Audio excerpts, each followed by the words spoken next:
It feels like every running shoe brand is chasing that perfect balance right now. A shoe that's light enough for speed work, but also still cushioned enough for daily training without a carbon plate. And in today's video, we're going to take a look at these, the Adidas Evo SL, a much hyped and very hard to get hold of shoe that promises a fast, comfortable ride at an affordable price. But does it actually deliver, and is this the shoe for you? Well, I've been out putting the miles in these for the last few weeks, so let's break it down in this video. Let's go.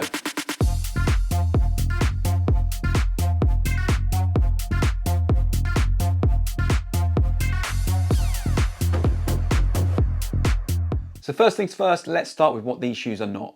Although it shares the name Evo with its big and much more expensive brother, the Evo Pro 1, the tech in these is completely different.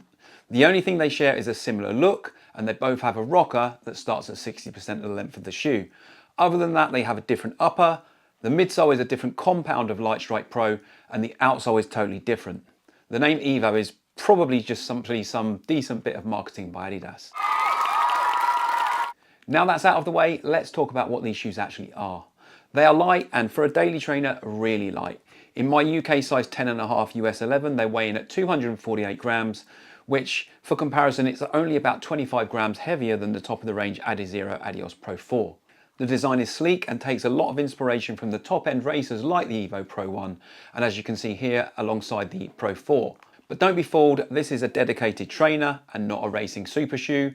Although that said, there are probably some instances and races where this could actually be a decent choice for you, and I'll cover that later in this video. And yes, like most hyped Adidas releases right now, these are pretty hard to get your hands on. So starting with the upper, we have a roomy, relaxed feel with plenty of space.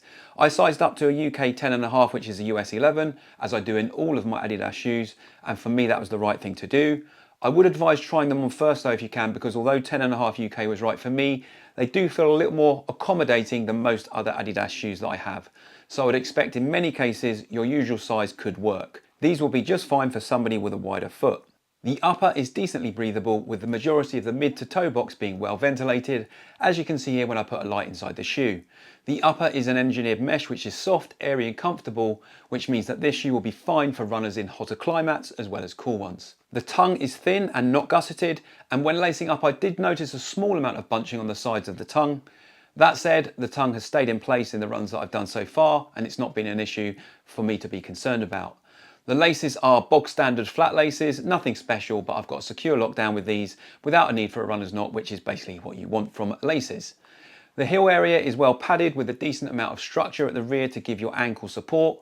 Although it looks like there is no heel flap like there is on the Pro 4s, for example, to help you get them on, but that isn't a problem due to the extra rigidity that you have built into the heel.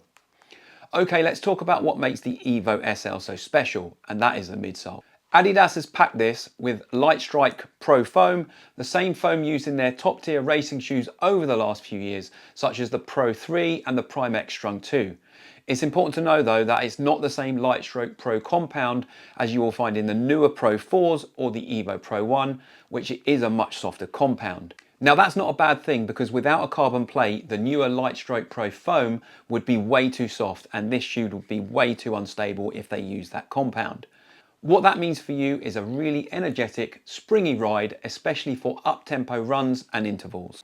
It is soft enough for recovery days, but to be honest, this shoe feels a little bit boring at slower paces. But it really does shine when you pick up the pace. We have a stack height at the back of 39mm at the heel and 33mm at the forefoot, giving this shoe a 7mm drop. In terms of width, we have 9cm in width in the heel, narrowing to 8.5cm in the midfoot, and then extending out to 11cm in the forefoot. As mentioned, there is a rocker that starts at 60% of this shoe that gives it a nice propulsive feel that pushes you through your stride nicely, and especially at those higher tempo speeds. There's also a half-length shank or plate built into the midfoot, and I think it's needed, as even though the Lightstrike Pro used isn't the softer and newer compound, it is still very soft. So you get a little extra stiffness without it feeling like a full-on carbon racing shoe. So for me and my experience so far, it strikes a fantastic middle ground of fun, being lightweight with a decent amount of pop, but I do think that without that shank built into it, it probably wouldn't feel as good. If you are a runner that significantly pronates or has weakened ankles, then it could be a little unstable for you, so bear that in mind. Moving on to the outsole, we have a decent coverage of continental rubber, which is excellent in all conditions. However, there is also a lot of areas of unprotected foam which over time will probably pick up lots of scuffs and marks if you run on anything other than tarmac. Although I've not had mine long enough to know personally, it seems that the outsole durability could be the Achilles heel for the Evo SL, but we must remember that this shoe only costs 130 British pounds or 150 US dollars, which is exceptional value for what you get. Don't take these on the trails, stick to the roads and you're going to be fine. So, who is this shoe for? I'd say if you're a runner who loves faster workouts, tempo runs and intervals, then this is a great shoe for you. This shoe is a great non-carbon plated option for 5K races and will be great for path or road-based park runs, that is for sure. But if you need a really stable, structured shoe for everyday easy miles, or you're rough on your shoes, you might want to look elsewhere. Think of this as a trainer that leans heavily towards speed and energy return, but not maximum stability or durability. So to wrap things up, is the Adidas Adizero Evo SL worth all of the hype? Well, for me, absolutely. If you're looking for a fun, energetic speed trainer at an affordable price, then this has to be one of the best out there right now. It's not going to be the most durable shoe in the world, and for some also not the most stable either, but for 130 British pounds or $150, you're getting a little slice of racing magic in this training shoe package, with unparalleled value for money or performance in its field. Alternatives to consider would be the New Balance Rebel version 4, which is also a great shoe, or the Nike Pegasus Plus, but for me, this beats both of them. Would I personally use these for a race? Maybe a 5K or a park run, but it really does shine for those workouts and those training days where you really want to up the speed and get into those tempos and maybe even VO2 max sessions. Let me know in the comments if you've tried the Evo SL, what do you think of them, and what would you advise other people to be aware of if they're considering them as their next running purchase. If you found any value in this review, consider subscribing to the channel and giving the video a thumbs up, and I hope to see you in the next video.